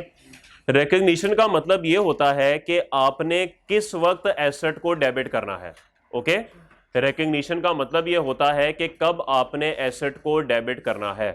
ठीक होगी बात? जैसे आप लोग जब इंशाल्लाह आईकैप के पास जाएंगे ना और उसको दरवाजे पे खड़े हुए कहेंगे कि मुझे रिकग्नाइज कर लो, कहेगा सॉरी, ऐसे तो रिकग्नाइज नहीं होगा, कुछ ना कुछ क्राइटेरिया तो आपको पूरा करना पड़ेगा। पहले आपको 21 पेपर पास करने पड़ेंगे, फिर आपको 3.5 साल की आर्टिकल्स करनी पड़ेंगी, उसके बाद मैं आपको रिकग्नाइज करूंगा, फिर मैं आपको कहूंगा डेबिट मेंबर। वरना अभी तक तो डेबिट स्टूडेंट ही हैं आप अभी क्रेडिट स्टूडेंट डेबिट मेंबर नहीं हो सकते। तो इसका मतलब है कि एसेट को भी रिकग्नाइज करने का एक ना एक क्राइटेरिया जरूर मौजूद है। ओके, अब वो क्राइटेरिया क्या है? वो बात करता है the cost of an item of property plant and equipment shall be recognised as an asset if and only if. यार ये अगर एक दफा इफ लिख देता तो काफी नहीं था, इसने ये 2 दफा क्यों लिखा है इफ एंड ओनली इफ? भाई बहुत जोर दे के सख्ती से कह रहे हैं, जैसे अब्बू कहते हैं ना, सख्ती से कह रहा हूं, अगर तो तू रात को 10 बजे घर से बाहर गया ना तो तेरी ऐसी की तैसी, वो होता है इफ एंड ओनली इफ। लेकिन जब मम्मी कहती है बेटा मेरा प्यारा चांद बाहर ना जाया करो, वो हाली इफ होता है। ओके, तो अब आपको फर्क समझ आ गया होगा कि इफ एंड ओनली इफ और हाली इफ में क्या फर्क है। तो ये बड़ी सख्ती से कह रहे हैं कि भाई ये 2 क्राइटेरिया लाजमी मीट होने चाहिए। तो तब हम करेंगे जी, it is probable that future economic benefits associated with them will flow to the entity. ये उम्मीद की जा रही है कि उस एसेट्स के साथ जो इकोनॉमिक बेनिफिट्स हैं जिसकी वजह से हमने एसेट खरीदा हुआ है वो हमें मिलेंगे। एंटिटी कहते हैं कंपनी को, वो कंपनी को मिलेंगे। And the cost of the item can be measured reliably. और दूसरी बात ये कि कॉस्ट भी तो पता होनी चाहिए। तो अगर इकोनॉमिक बेनिफिट्स आपको मिलने हो तो ठीक है जी, लेकिन वैल्यू भी तो पता होनी चाहिए ना। पता लगे जी वैल्यू पता नहीं लग रही तो डेबिट किस अमाउंट से करेंगे? तो इसलिए ये दोनों बातें जब तक नहीं होंगी तब तक आप एसेट को डेबिट नहीं कर सकते। बात समझ आ गई?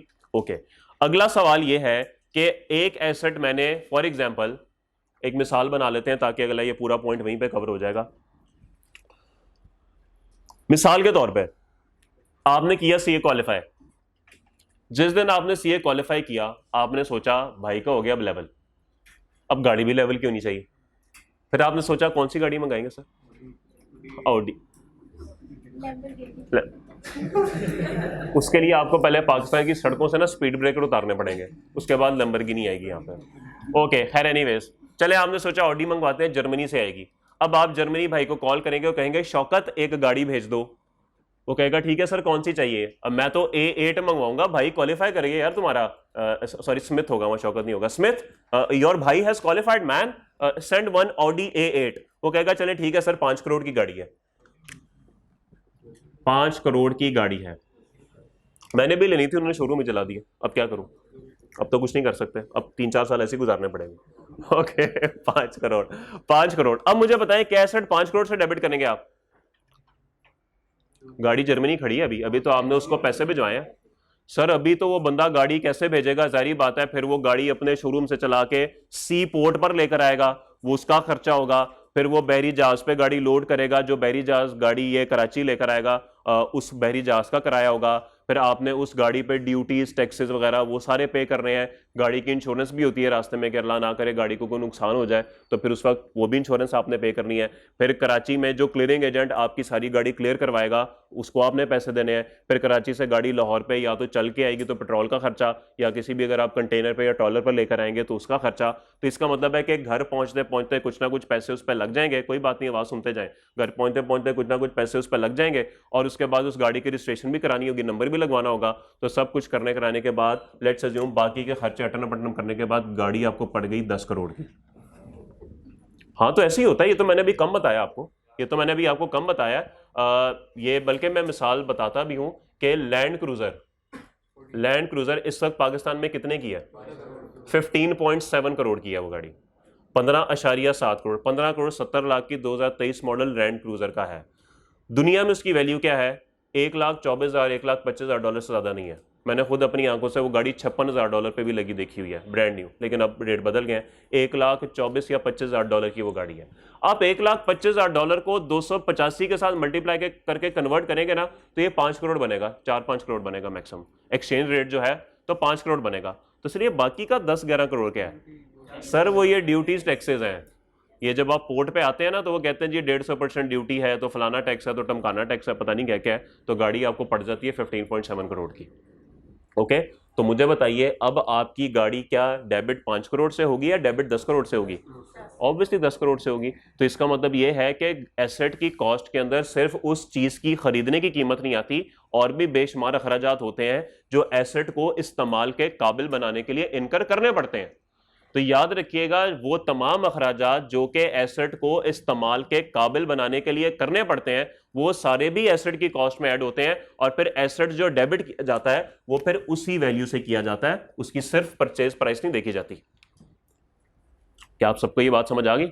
ओके है, चलें जी।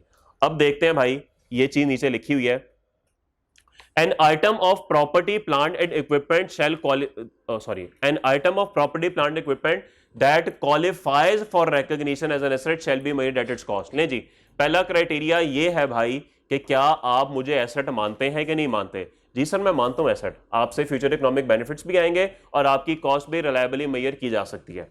ओके, तो उसके बाद अब क्या होगा भाई, अब हमारी कॉस्ट बता दें कितनी है ताकि एसेट को उससे डेबिट किया जा सके। तो सेकंड स्टेप होता है जी इनिशियल मेजरमेंट। ये तीन चीजें होती हैं, पहली होती है रिकॉग्निशन, दूसरी होती है इनिशियल मेजरमेंट, तीसरी होती है सब्सिक्वेंट मेजरमेंट। सब्सिक्वेंट मेजरमेंट होती है हर साल बैलेंस शीट के ऊपर। ओके, तो रिकॉग्निशन पहले माने कि मैं एसेट हूं, उसके बाद अब बताएं कि पहली दफा अपनी बुक्स में रिकॉर्ड कर रहे हैं, किस वैल्यू से रिकॉर्ड करेंगे? Initial measurement. उसके बाद हर साल के आखिर में सब्सिक्वेंट मेजरमेंट होगी। ये जो आप डेप्रिसिएशन चार्ज करते हैं ना, हर साल के आखिर में सब्सिक्वेंट मेजर करते हैं उसे, कि भाई इस साल बुक वैल्यू इतनी, इस साल बुक वैल्यू इतनी, इस साल बुक वैल्यू इतनी, इसको सब्सिक्वेंट मेजरमेंट बोलते हैं। वो भी आगे आएगा, उस पर तो एक नए कहानियां खुल जाएंगी, बहुत कुछ रिवैल्यूएशन वाली, पता नहीं क्या कुछ होता है, ऐसा सुना था मैंने। चलें आगे चलते हैं। अब कॉस्ट में क्या क्या आता है मेरे भाई? कॉस्ट में आता है जी the cost of an item of property plant equipment comprises its purchase price. उसकी खरीदने की कीमत, जो ऑडी आपकी जर्मनी में 5 करोड़ की थी, इंक्लूडिंग इंपोर्ट ड्यूटीज। जब कराची पोर्ट पर पहुंची तो हुकूमत पाकिस्तान ने क्या किया हुआ था जी, उस पर कोई ड्यूटी लगाई हुई थी, ड्यूटी 20% होगी, तो वो 20% उसकी कॉस्ट का पार्ट बन जाएगी। And non refundable purchase taxes. Taxes ना दो तरह के होते हैं, एक होते हैं रिफंडेबल, एक होते हैं नॉन रिफंडेबल। जिन लोगों ने टैक्स पढ़ा हुआ है, आप में से कितने लोगों ने टैक्स पढ़ा हुआ है? जिन लोग सेल्स टैक्स पढ़ा हुआ है जी, जिन लोगों ने सेल्स टैक्स पढ़ा हुआ है उनको ये बात समझ आ चुकी होगी कि क्या रिफंडेबल होता है, क्या नॉन रिफंडेबल होता है।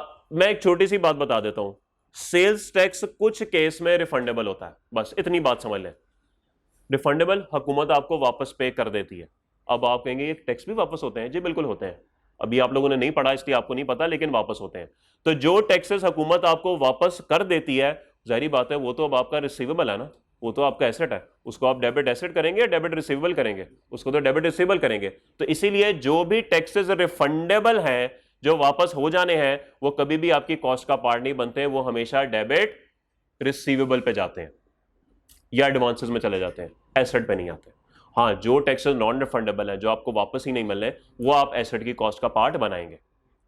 क्लियर होगी बात? ओके, तो भाईजान ड्यूटीज भी आ गई, परचेज प्राइस भी आ गई, नॉन रिफंडेबल टैक्सेस भी आ गए। After deducting trade discounts and rebates और सब्सिडी। ट्रेड डिस्काउंट क्या होता है? डिस्काउंट दो तरह के होते हैं, एक ट्रेड डिस्काउंट होता है, कैश डिस्काउंट होता है, ये तो सबको ही पता होगा। ट्रेड डिस्काउंट होता है कि आप नेगोशिएशन, कितने की गाड़ी है? 6 करोड़ की। यार तू भाई के साथ ऐसे करेगा, स्मिथ ही था ना, स्मिथ, तू भाई के साथ ऐसे करेगा यार, मतलब भाई ने सीए किया है, अब तू भाई को चूना लगा रहा है 6 करोड़। माना यहाँ पे शोरूम जल गया, माना यहाँ पे गाड़ी नहीं है, लेकिन अब तू कीमत बढ़ा देगा। अच्छा सॉरी यार मैं बहक गया था, ये ले 5 करोड़, 1 करोड़ का तुझे डिस्काउंट दिया, तो 1 करोड़ का डिस्काउंट उसने दे दिया। अब ये डिस्काउंट ट्रेडिंग के दौरान मिला है आपको, तो इसीलिए इसको ट्रेड डिस्काउंट बोलते हैं। तिजारत के दौरान, खरीदो फरोख्त के दौरान मिला है, इसीलिए इसको ट्रेड डिस्काउंट बोलते हैं। ओके, तो ये ट्रेड डिस्काउंट आपने लेस करना है, तो हो सकता है इससे पहले 6 करोड़ हो, इसमें से 1 करोड़ नेगेटिव हो गया हो और बाकी 5 करोड़ हो, तो नेट परचेज प्राइस 5 रुपए हुई। ये जो आप लोग माशाल्लाह कपड़े खरीदने जब जाते हैं, तो बस अल्लाह ही अल्लाह है उस वक्त, 20,000 का सूट 500 का देना। बंदा चुप करके दुकान से ही बाहर आके बैठ जाता है, यार नहीं मैं तो इनके साथ हुई नहीं, मैं तो इनको जानता ही नहीं कौन है। हाँ ऐसे ही होता है। एनीवेज, तो ये जो आप उस वक्त रेट डिस्काउंट उनसे लेते हैं ना, 20,000 की चीज 18 में ले ली, 17 में ले ली, 16 में ले ली, तो ये उसी वक्त ट्रेडिंग के दौरान नेगोशिएशन होती है, इसलिए इसको ट्रेड डिस्काउंट बोलते हैं। तो वो आपने लेस कर देना है। रिबेट्स और सब्सिडीज, ये रिबेट और सब्सिडी ना नॉर्मली गवर्नमेंट की टर्मिनोलॉजीज हैं, मतलब दोनों का एक ही है। गवर्नमेंट कुछ केसेस में आपको सब्सिडी दे देती है, यानी अपनी जेब से आपको कुछ ना कुछ हेल्प दे देती है। मिसाल के तौर पे ऑस्ट्रेलिया में एक पिछले दिनों एक रूल था, पता नहीं है कि नहीं है, कि अगर आप इलेक्ट्रिक कार इंपोर्ट करेंगे तो हम उस पर आपको सब्सिडी देंगे। ठीक है, अगर आप इलेक्ट्रिक कार इंपोर्ट करेंगे ऑस्ट्रेलिया के अंदर तो हुकूमत आपको सब्सिडी देगी। और उस वक्त यूं था कि तकरीबन $60,000 वाली गाड़ी $34,000 में पड़ रही थी, $26,000 हुकूमत दे रही थी। हो मैन, पाकिस्तान में ऐसा क्यों नहीं होता? हम भी एक टेस्ला मंगवा लेते हैं। तो अगर पाकिस्तान में भी हुकूमत पाकिस्तान ये कहे कि आप इलेक्ट्रिक गाड़ियां यहां पर मंगवाएं, ऑडी ई ट्रॉन मंगवाएं आप अपने पास, आप टेस्ला मंगवाएं अपने पास, तो सर 50% कीमत हम देंगे। तो अगर गाड़ी 5 करोड़ की है, 2.5 करोड़ हम देंगे, 2.5 करोड़ आपने देना। तो ये जो 2.5 करोड़ हुकूमत आपको देगी ना, ये सब्सिडी है। मुझे बताइए, आपकी जेब से 5 करोड़ गया या 2.5 करोड़ गया? तो क्या एसेट 2.5 करोड़ से आना चाहिए कि 5 पूरे से आना चाहिए? जहरी बात है, उसने कह दिया कि आपने ट्रेड डिस्काउंट और सब्सिडी सब माइनस कर देनी है। तो अगर हुकूमत ने कोई पैसे दिए वो माइनस कर दे एसेट की कॉस्ट से, आपकी जेब से कौन सा गया? आपकी तो कॉस्ट नहीं है वो। तो फिर एसेट पूरी 5 करोड़ से नहीं होगा बल्कि 2.5 करोड़ से होगा। बात समझ आ गई? टेस्ला देखी हुई है, लेनी है टेस्ला? क्वालिफाई करके कौन सी गाड़ी लेगा मेरा भाई? कौन सी? नहीं वैसे कोई ज़हन में अंदाजा बनाया, कुछ सोचा हो कि क्वालिफाई करके फौरन ये गाड़ी खरीदूंगा जब कोई और नहीं आ जाएगी। चले अगर अभी क्वालिफाई करके 2 मिनट के लिए ज़ूम करें, चले मेरी जगह होते, कौन सी गाड़ी खरीदते हैं? मेहरान, वो तो बंद हो गई ना। हाँ भाई ये बताएगा मेरा भाई मुझे। ओ यार तू वो 25 साल बनानी गाड़ी सुपरा। अच्छा छोड़ रहने दे, जौक नहीं रखते आप लोग। ओके आगे चले, गाड़ियों के जौक की बात करो, आगे चले। पॉइंट नंबर बी, ये बड़ी इंपॉर्टेंट पॉइंट है जी। The directly attributable cost of bringing the asset to the location and condition necessary for it to be capable of operating in the manner intended by the management। Very important point. वो ये बात करता है कि ठीक है, ऊपर purchase price की बात हो गई, ड्यूटीज की बात हो गई, नॉन रिफंडेबल टैक्सेस की बात हो गई, उसमें से डिस्काउंट सब्सिडी लेस करने की बात हो गई, ये तो 5 करोड़ बन गए आपके। लेकिन उसके बाद the directly attributable cost of bringing the asset to the location and condition necessary for it to be capable of operating in the manner intended by management. भाईजान, उस एसेट को उस जगह पर लाने के लिए जिस जगह पर मैनेजमेंट उसको लाना चाहती है और उसको इस्तेमाल करना चाहती है, उस जगह तक लाने के जितने भी अखराजात होंगे वो भी सारे आपने कॉस्ट का पार्ट बनाने हैं। तो सर आप ऑडी चलाना चाह रहे हैं ना, तो चलाने के लिए ऑडी को जर्मनी से पाकिस्तान आना पड़ेगा। पाकिस्तान आना पड़ेगा तो ड्यूटीज टैक्सेस भी देनी पड़ेंगे, बहरी जहाज पे भी उसको वो भी पे करना पड़ेगा किराया उसका, और फिर आपको इंश्योरेंस भी पे करनी पड़ेगी, फिर आपको क्लियरिंग एजेंट के पैसे भी पे करने पड़ेंगे, कराची से लाहौर उसका किराया भी देना पड़ेगा, गाड़ी को नंबर भी लगवाना पड़ेगा, एक गार्ड भी हो सकता है रखना पड़े, नहीं सॉरी ये नहीं होगा, ये अलग चीज़ है, इस पर ना आइएगा। तो यहां तक नंबर लगवाने तक जितने भी अखराजात हैं अब हुए, अब आप कहेंगे यही तो मैं चाहता था कि मैं गाड़ी चला लूं। तो इसका मतलब है अब आपके लिए कॉस्ट जो है वो यहां तक की जितनी भी कॉस्ट है इंटेंडेड बाय मैनेजमेंट, वहां तक जितनी भी कॉस्ट इनकर होगी सारी की सारी कॉस्ट का पार्ट बनेगी। ओके मेरे भाई, ओके सब अच्छा है। बाकी आगे एग्जांपल लिखी हुई है, ठीक है। दिस डायरेक्टली एट्रीब्यूटेबल कॉस्ट में include employ cost arising directly from the installation और कंस्ट्रक्शन ऑफ द एसेट। ले जी ऑडी आई थी, पुर्जों में आई थी, आपने एक बंदे को कहा शौकत यार ये जोड़ दे जरा, उसने जोड़ दी, वो ऐसे। तो उस एम्प्लॉय को जो आप ऑडी जोड़ने के पैसे देंगे, जहरी बात इंस्टॉल हो रही है ना, तो वो पार्ट बनेगा कॉस्ट का।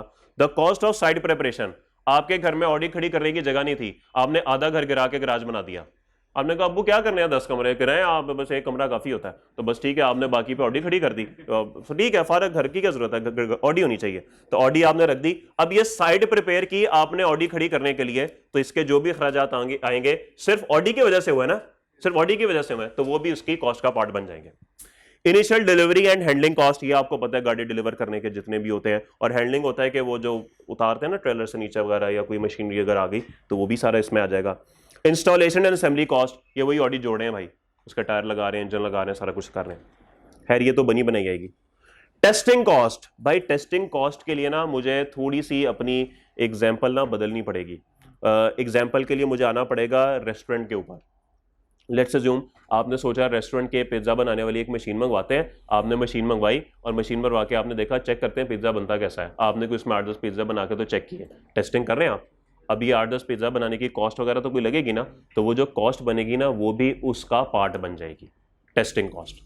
अभी आप मार्केट में बेच नहीं रहे, अभी तो बस आप बना के चेक कर रहे हैं, तो वो जो भी आप पिज्जा बनाएंगे ना उसके अंदर चेक करेंगे, टेस्ट करेंगे, वो सारे के सारे क्या बनेंगे, एसेट की कॉस्ट का पार्ट बन जाएंगे। ओके, और एक बात इसके अंदर ये भी है कि अगर आपने सोचा 1-2 पिज्जे खा लिए और कहा यार ठीक है बाकी 6-7 ना बेच आते हैं, आप 6-7 बेच आए, तो वो जो बेचने पे पैसे मिलेंगे ना वो कॉस्ट में से डिडक्ट हो जाएंगे।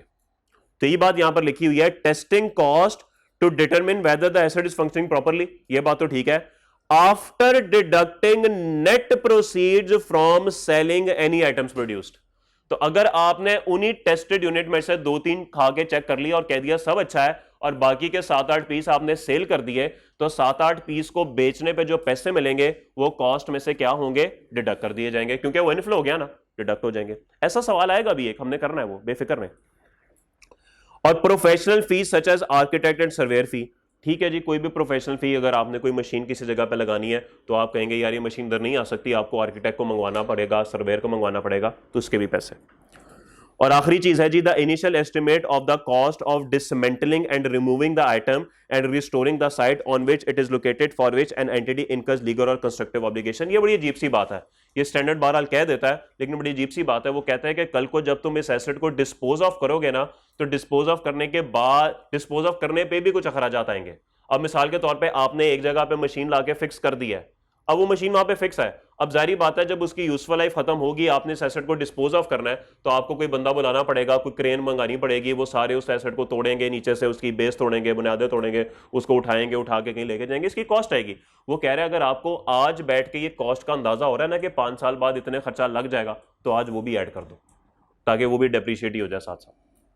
बात समझ आ गई? ये सबको बात समझ आ गई? अजीब सी बात थी, लेकिन चलें कोई बात नहीं। यहां तक किसी का कोई सवाल? Any question? ओके,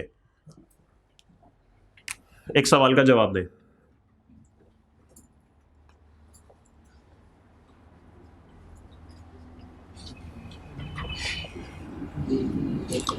यहां पर आपने जनवरी में एसेट परचेज किया, यहां पे वो एसेट आपके पास इस्तेमाल के लिए तैयार था, और यहां पे खामोश हो जाए यार, कमर्शियल प्रोडक्शन स्टार्टेड, या फिर मैं आपकी आसानी के लिए कह देता हूं asset is actually started to be used. ले जी, जनवरी में आपने एसेट खरीदा, फरवरी में वो इंस्टॉल हो गया, इस्तेमाल के लिए अवेलेबल था आपके पास, लेकिन आपने उसको इस्तेमाल करना शुरू किया कब? जब कमर्शियल प्रोडक्शन स्टार्ट हुई, जब उससे प्रोडक्शन शुरू हुई, यानी जब एसेट एक्चुअली में स्टार्ट हो गया। सवाल मेरा यह है, डेप्रिसिएशन कब से स्टार्ट करेंगे? परचेज से, अवेलेबल से, या कमर्शियल प्रोडक्शन से? अवेलेबल से। क्यों? इस्तेमाल तो हुआ नहीं। डेप्रिसिएशन हमेशा यहां से स्टार्ट होगी। आपने इस्तेमाल किया नहीं किया उसको कोई गर्ज नहीं है, लेकिन ये बात जो प्रोडक्शन या आउटपुट मेथड होता है ना, उसके लिए एप्लीकेबल नहीं है। ठीक है, आउटपुट मेथड तो आपको पता है, जब यूनिट्स बनते हैं तभी डेप्रिसिएशन चार्ज होती है, तो वो चीज अलग है, उस पर वही बात एप्लीकेबल है, उस पर ये बात लागू नहीं होगी। तो अवेलेबल फॉर यूज पे सिर्फ और सिर्फ हम स्ट्रेट लाइन और WDV मेथड पे अवेलेबल फॉर यूज पे डेप्रिसिएशन चार्ज करना शुरू करेंगे। क्या आपको बात समझ आ गई? यहां तक किसी का कोई सवाल? ठीक है जी, बाकी बातें इंशाल्लाह कल करते हैं। कल ये होमवर्क करके आइएगा। आपका गालिबन टेस्ट अब ट्यूसडे को होगा।